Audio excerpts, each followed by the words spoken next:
Hey now! I know the question that's on all your minds. Should a white man be the face of the Democratic Party in 2020? Oh, New York Times. This isn't even listed as an opinion piece. It's in the politics section. Okay, look. Maybe it's just a clickbait headline. Maybe it's not that bad. Maybe... But hey, I'm just a normal kid, like you, except that I ask questions. As Peter Johnson and Emily Neal waited for Senator Kirsten Gillibrand to arrive at Barley's, a brick-lined sports bar in southwestern Iowa, they gamed out possible nominees in the Democrat presidential primary. Mr. Johnson, a 27-year-old law student, said the large field was a great equalizer, and if at the end of it we get an old white guy, someone who represents the status quo, it will be because they've proven themselves. There you go, see? It's not so bad. Miss Neal, a dental hygienist, made an agonized face at Mr. Johnson, her boyfriend. Wouldn't something be lost, she asked, if the historically diverse slate of 2020 Democrats was passed over?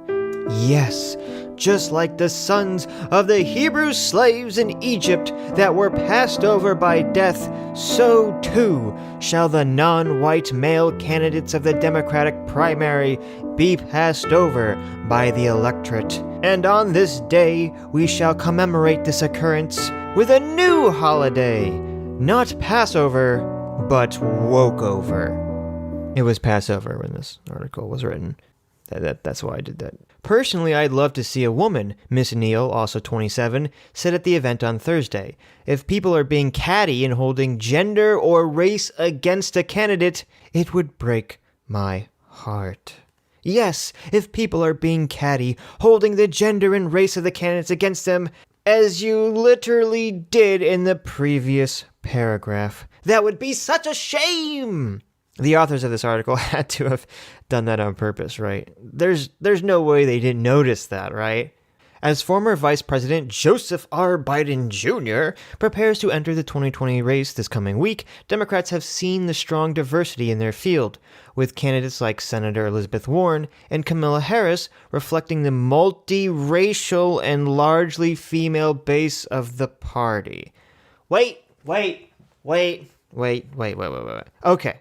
Kamala Harris, definitely multiracial. She's half black, half Indian. But Elizabeth Warren? Elizabeth whiter than rice on Wonder Bread with mayonnaise Warren. Bask in my whiteness. Because she has a drop. No, not Wrong. even. She has a quarter of a drop of Native American blood in her. No. I'm sorry. No, not multiracial. Became somewhat overshadowed by white male candidates. You know, Kamala Harris was the chosen one when she first declared. All of the press was hailing her as the second coming. It's entirely her own fault that she's boring, and now no one wants to talk about her anymore. And Warren, you know, it's sad because I like a lot of Elizabeth Warren's policies. She wants to break up the tech giants. That's great. She wants to break up the banks. Fantastic! But then she just goes and has to make herself a laughingstock with all this Native American stuff. Senator Bernie Sanders has a wide fundraising lead. He and Mr. Biden lead in polls, and former Representative Beto O'Rourke and Mayor Pete have enjoyed outsized attention from voters in early primary states, extensive media coverage, and viral success with online donors. I know, it's just so terrible that people like engaging, charismatic candidates. How awful. And of course, none of these people care that Bernie would be the first ever Jewish candidate for a major party. Jews get thrown under the bus once again. And sorry, Pete, it's 2019. Being gay is so 2014.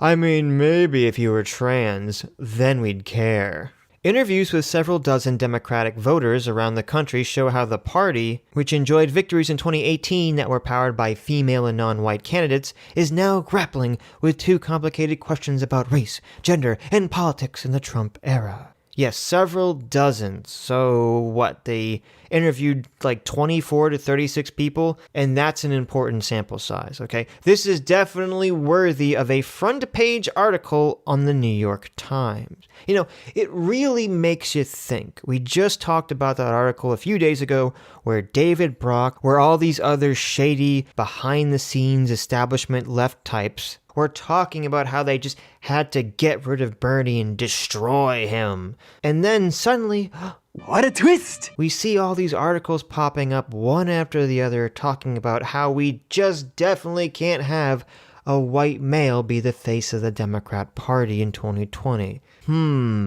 Maybe I'm just tilting at windmills here, but you know, it seems like there could be some kind of connection. I wouldn't be surprised if Barack and these other people are all furiously writing emails to these writers at all these publications, giving them the wonderful ideas to write these terrible pieces. Is a white man the best face for an increasingly diverse Democrat Party in 2020? And what's the bigger gamble? To nominate a white man and risk disappointing some of the party's base? Or nominate a minority candidate or a woman who might struggle to carry predominantly white swing states like Wisconsin, Michigan, and Pennsylvania that both Barack Obama and President Trump won? You know, it's hilarious because in the same paragraph they're like, is it worth risking nominating a minority candidate who might struggle with the states that Barack Obama won? Not realizing that Barack Obama was a minority candidate? What the heck are you talking about? And you know what would probably be the best thing? If they just stopped talking about the candidate's race and gender.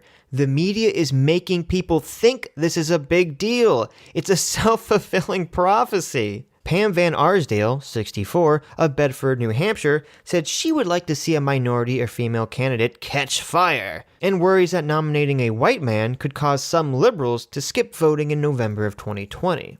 I think that's completely unlikely. Any person who's so woke that they wouldn't vote for a Democrat just because they're white or male also has a seething hatred of Donald Trump.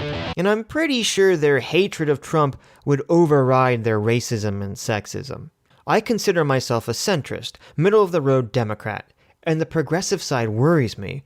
What are they going to do? Are they going to sit it out if they don't like the top candidate? She said while attending a recent event for Senator Cory Booker. Now, it seems more likely to me that the worry should be that if a candidate goes full SJW, that's going to be the thing that puts off voters, because that's part of what helped Hillary lose against Trump. White men have largely ruled both the Democrat and Republican parties throughout American history, even as they declined to roughly 30% of the population, and many voters still have preconceptions of presidents as white and male. Mr. Biden and Mr. Sanders are starting off with other advantages as well. They are the best-known candidates at this stage, both with the experience running for president, and they are well positioned to have the money and resources to compete through the 2020 primaries. But as older white men, they are out of step with the ascendant forces in the party today. This is so crazy. Bernie Sanders is the guy. He's the guy that made talks of Medicare for all and some form of government-sponsored college tuition. He made those issues mainstream. Bernie is the guy who pushed the economic discussion where it is today for the left. But no. He's white. He's male. We gotta be racist and sexist now. Women, minorities, and young people are fueling much of its energy, and they are well represented by multiple well-qualified, politically savvy female and non-white Democrat candidates who are running. Ms. Harris, in particular, has a strong start in fundraising, and only Mr. Biden and Mr. Sanders consistently outpace her in the polls. This thought process is so baffling, as if people are only going to vote for candidates that represent their exact age and race and gender. I mean, Bernie Sanders, old Bernie Sanders, is like the candidate that all the young people liked last time over Hillary Clinton. How about we don't frame our political parties as serving the interests of only certain Americans based on the race and gender that they are? I mean, as much as the Kate Biddles and the regressive left and the alt-right hate to admit it, race and gender relations is not a zero-sum game. Many of the voters interviewed said that the most important qualification was the ability to defeat Mr. Trump, who has come away from the recent release of the Mueller report more angry than elated and wants a political victory untainted by the questions of legitimacy. To some, the best Democrat candidate will be the one who could wrest voters who backed Mr. Trump in battleground states like Pennsylvania and Wisconsin, as Democrats did somewhat successfully in 2018 to flip the House. Hey, doesn't that remind you of that Vox article I did a video on where they cried about how people prioritizing the ability to beat Trump was really a secret dog whistle for racism? I guess these guys read that article too.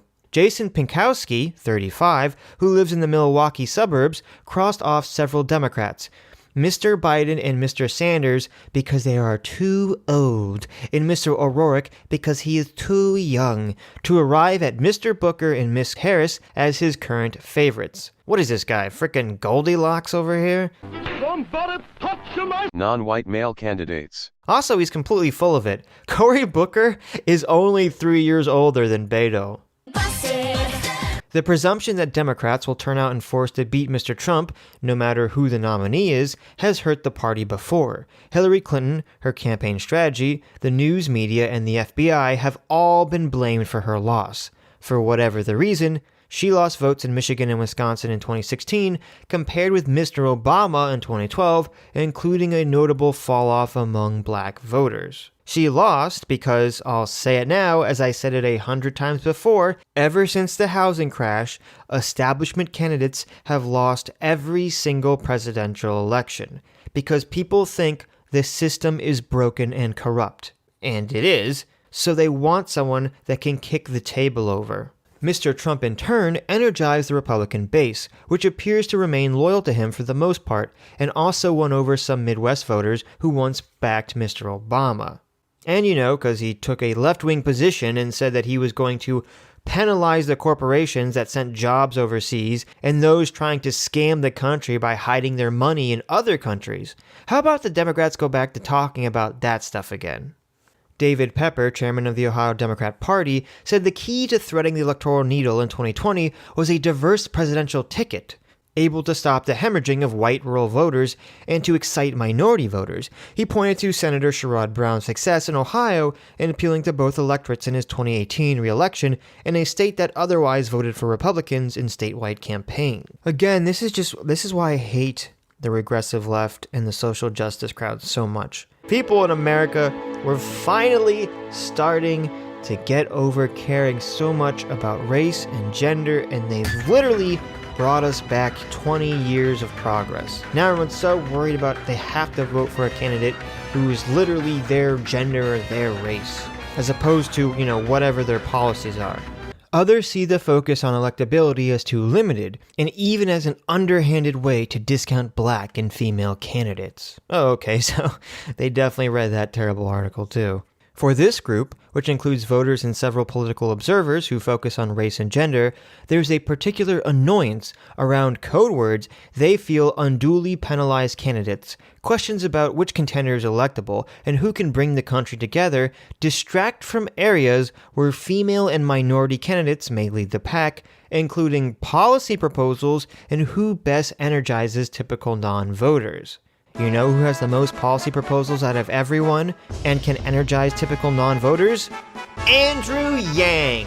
That's right, not even white, is a minority, has a policy for every single issue, yet doesn't even rate a mention in this article? I'm telling you guys, there's gotta be some kind of crazy bogus conspiracy against Yang going on the media or something. We're gonna get to the bottom of this. Yang Gang 2020. Compounding these frustrations have been Mrs. Warren's campaign fundraising struggles and the early buzz around candidates like Mr. O'Rourke, who himself have acknowledged that he benefits from white male privilege. Okay, Warren screwed herself over. It's entirely on her own head.